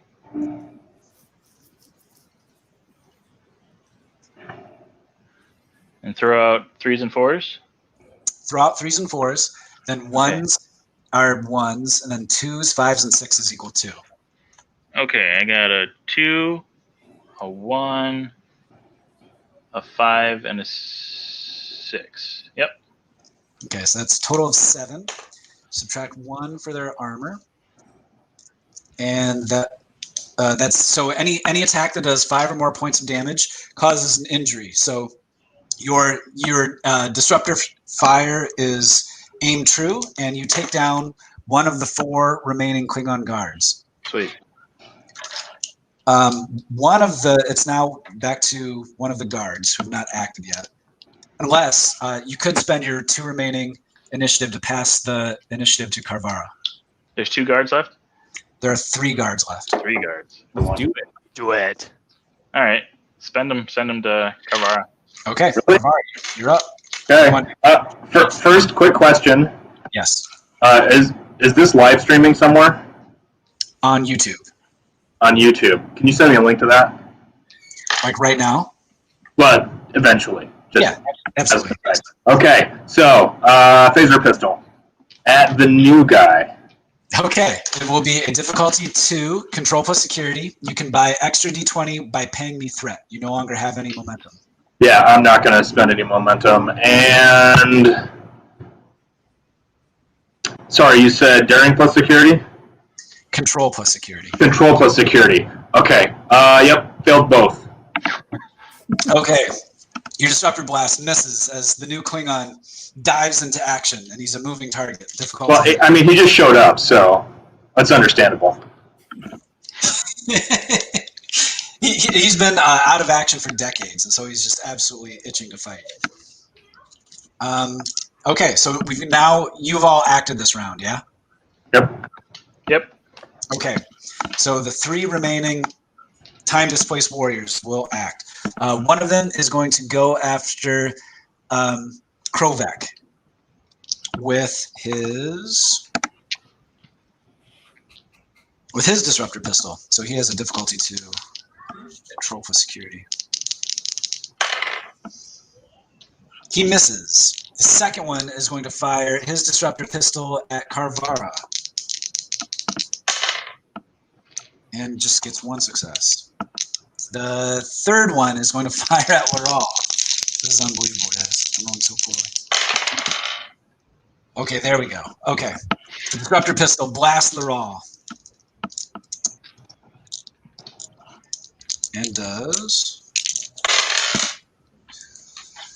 Okay, so it does 6 points of stress damage to you, Lural. All right. So that will be enough to cause an injury. You have 2 options. And an injury basically takes you out of the fight, right? You can either spend your determination to take the injury, but continue to fight on because you're a badass. But using that option means you will die at the end of the scene if you do not receive medical attention. Or you can pay me 2 threat to not be injured, but you still take the stress damage. Okay, and then how, other than a scene cut to advertisements, how else do we receive first aid? So someone can do a daring plus medicine roll with a difficulty of 1 to stabilize you. And then to get back to full health, you'll have to get back to sickbay on your ship. Does anybody would have a high value for daring plus medicine? That's not bad. Okay. I have a total of 12 for that. 13. Yeah, I'm 11. I'm going to spend my point of determination to stay in the fight. Okay. So the Klingon blasts you with the disruptor right in the chest, and you have received a grievous wound. So mark off the 5 points of stress from your stress total. And you are injured, but you are just literally relying on adrenaline and strength and courage to stay in the fight. But you know that you've been delivered a mortal wound, and if someone doesn't stabilize you at the end of the scene, Lural will die. That is... He's the last person What's to that? act this round, right? Correct. So now the initiative, we start a new round, and the initiative shifts to you guys. Any of the four of you can act. Do we have to save Lural now, or Before Just the before- end of the scene? Before the end of the scene. like And we decide when the scene ends. Pretty much, yeah. So we can wait till after the battle. So we can kill them in that in the scene. Okay. Yeah. So I'm gonna swing my blades at the guard who attacked me with his pistol and say, "Your auto-cauterizing weapons are weak," and I slash him with my blades. Okay. Daring plus security roll for me, please. Opposed by the Klingon Empire. I got a 4 and a 12, which I think are both successes, and one is critical. So you get a total of 3 successes. You get 2 points of momentum, and you can roll damage.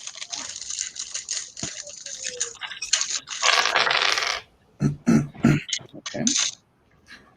4s and 3s are gone. Okay, I have 2 2s and 2 5s. Red? Is Red frozen? Uh-oh. What happens to the live stream? Uh-oh. That's not good. Fucking chronological disturbances. Yeah, we just had a chronological distortion. Chronotons. Chronotons. Fucking chronotons. Cranatans. Doranesh, read the captain's log and maybe he'll come back.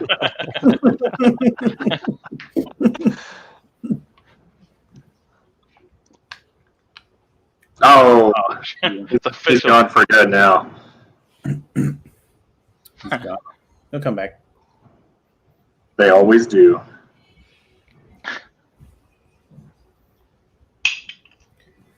It's still fun. live. This has a Did he different. send you the link for the live link yet on YouTube? No, he hasn't. I'm wondering if he's gonna like edit it or anything like that first. Well, I had a friend who wanted to watch. I don't know if they're interested in the game or what. Or Watch just, the live stream or watch? yeah. Oh, like right now? Yeah. Oh. I mean, we're pretty much world-class Star Trek role players, so... Hey, you're back. Hey, Fred's back! Hey guys. Okay, I'm back in. I kick out for a moment, but I'm back. The chronoton disturbance has subsided. It is subsided. Did you have to use a threat to come back in the game? I have no more threat. I have no more threat. I saw on Gruth, and he missed on his attack. Oh, So I lost you guys right when Krovek was about to roll damage for his attack on one of the displaced warriors. Oh, he had all 6s. yep, all the damage. By that, hey Fred, can we just send someone the link to this StreamYard and they can watch? They wanted to watch right now. Hold on. Yeah, just a second.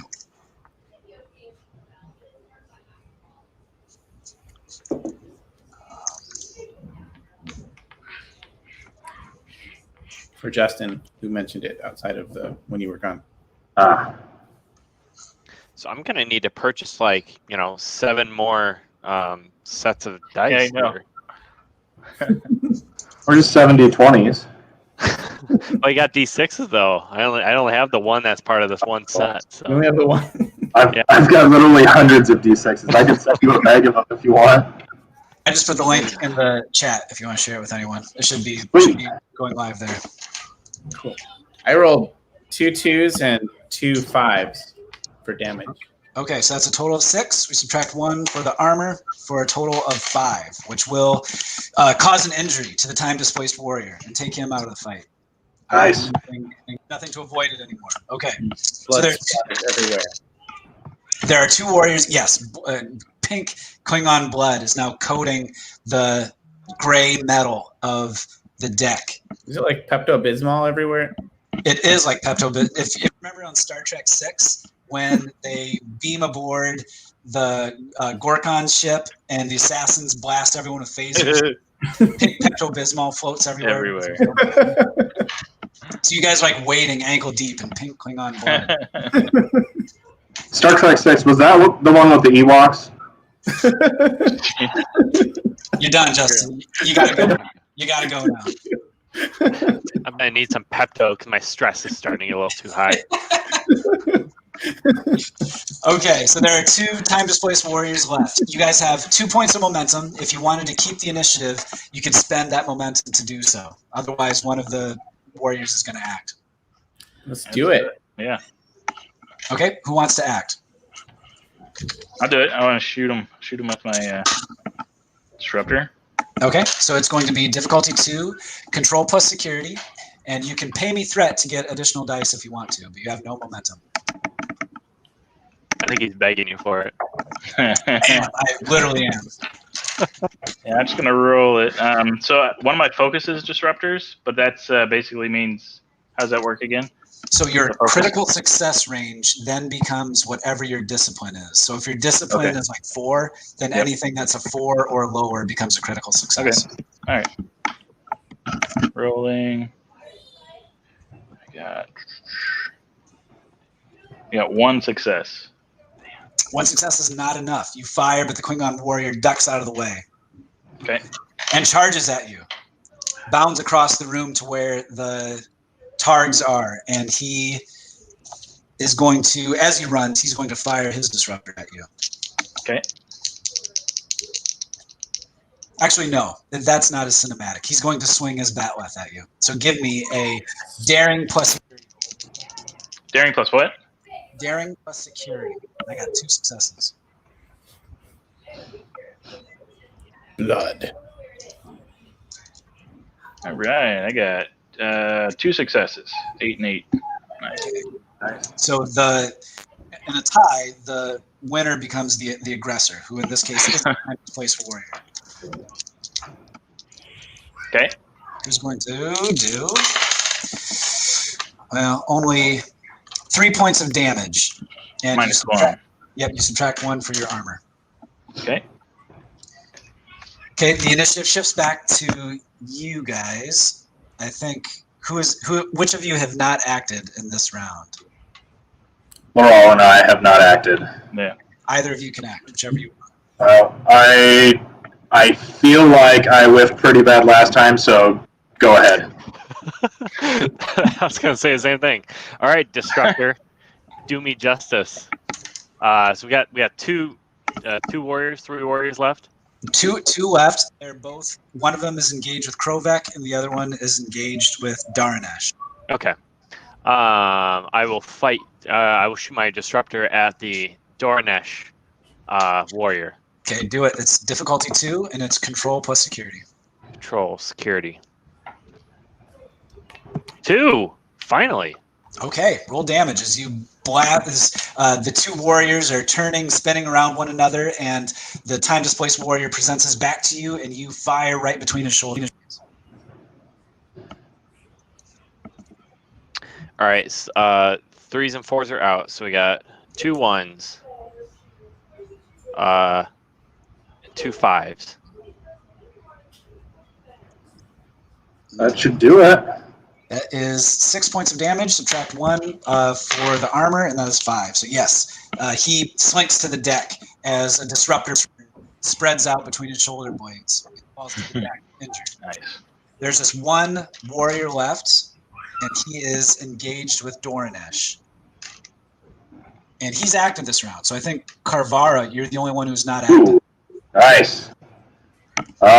Disruptor pistol. All right, difficulty 2, control plus security. Okay, so first die was a critical. Okay, that's 2 successes. And second die failed, so a success. Okay, so roll your damage. All right. 1, 2, 3, 4, 5, 6, 7. 7 total. All right. So that, too, is enough to deal an injury. Where do you hit the Klingon? I don't know, right in the jugular. Yeah, Just a fountain of Pepto-Bismol all over the wall.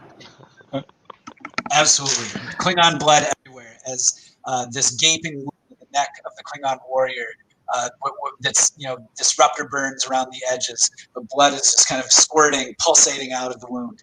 As his eyes get huge as he's stunned and surprised by the attack and falls to the deck dead. And suddenly, it's just the four of you alone with Lorathar in this chamber.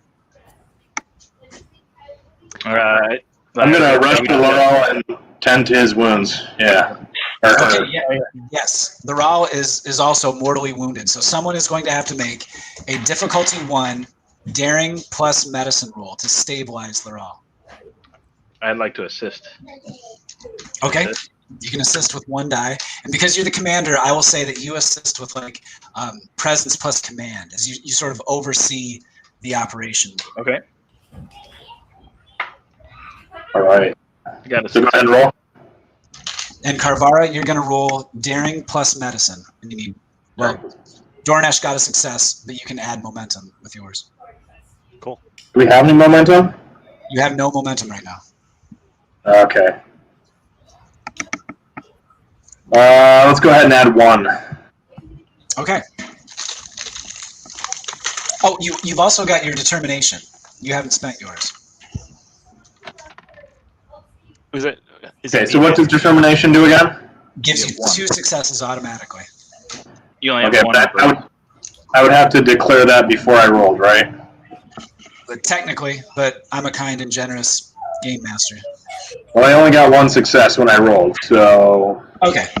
So you got your 1 success. Doranesh assisted with another success. So that's all you needed. Okay. The 2 of you working together are able to stabilize the Ral's wound. And she is still injured. She's unconscious. She falls to the deck and is unconscious, but you're able to tend to the wound enough that she will not die. All right. But she still needs medical attention in the Var'Chang sick bay. So, but if Krovek rolled enough, what's the assistance actually going to do to help? You can generate momentum. So now you have a point of momentum, whereas you didn't before. Okay. So they really wouldn't have changed my outcome. I just become stable no matter what. I can't get any better than that. If they would have failed the roll, you would have died. Could have killed you. Man. Be a lot worse.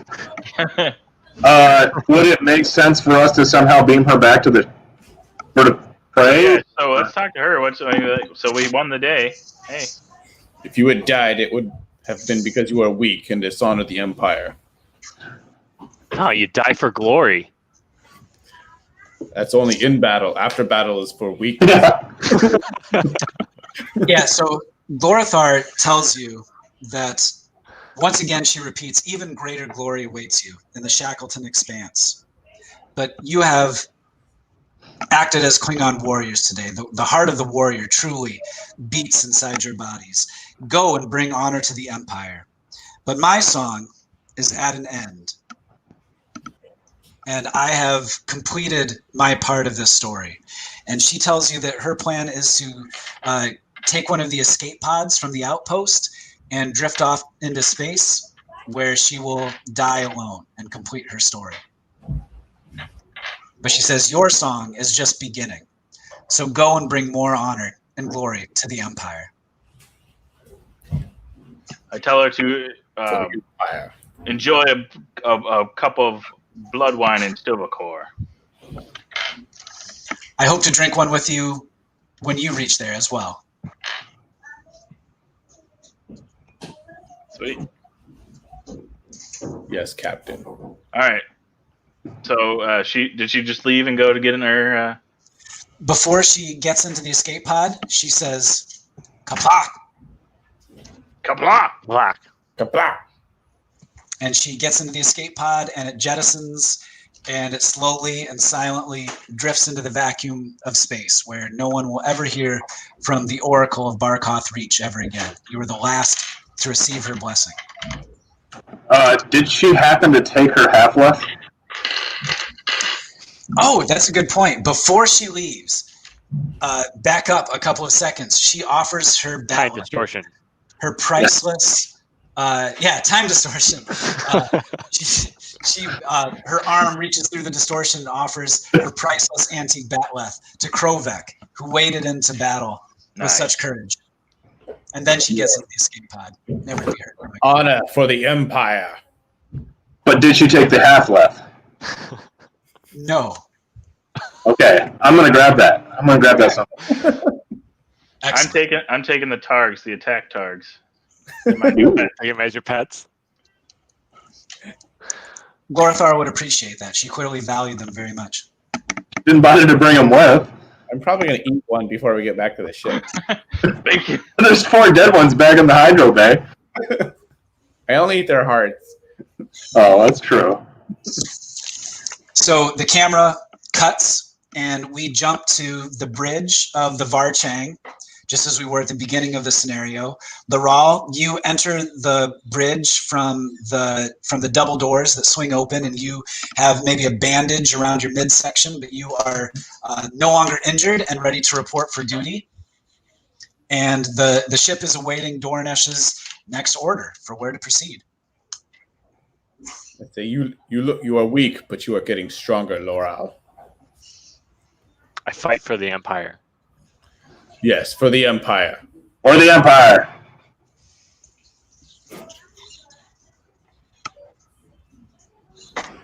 Uh-oh. We can't hear you, Captain. How did it go up? The Chrontons are acting up again. For the Hey, Empire. I'd like to know where the next destination is.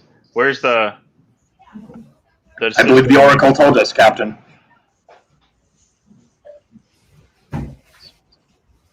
What is the name of it again? She told you that glory awaits you in the Shackleton Expanse, which is a big unexplored region of space further into the Beta Quadrant, even beyond the Klingon Empire, where the Klingons and the Federation are working together to chart this unexplored area. What do you say? Shall we go get greater glory and honor for the Empire in the Shackleton Expanse?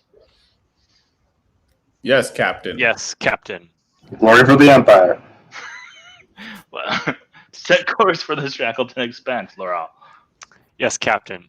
So then the camera cuts to the exterior of the bird of prey as it sets its course and goes into warp toward the Shackleton Expanse and the next adventure for the crew. I'd like to tell us to cloak as well. Yeah, definitely. The bird of prey cloaks, and then you hear like the Klingon theme music from the motion pictures, like dun dun dun dun dun dun. Nice. Dun, dun, Nice. dun, dun, dun, dun. And we roll credits on the episode. Sweet. Awesome. Are we the baddies? Nobody died. No, we're the goodies. We're the goodies. We're the Klingons, man. We're the good Klingons. Oh, We're getting glory for the Empire. That's right. All right. Thanks for playing, guys. I'm going to end the broadcast. And anyone who might have been tuning in, Ashley, thanks for watching. And if you liked what you saw tonight, check out the Klingon Empire core rulebook from Modiphius and the Star Trek Adventures role-playing game.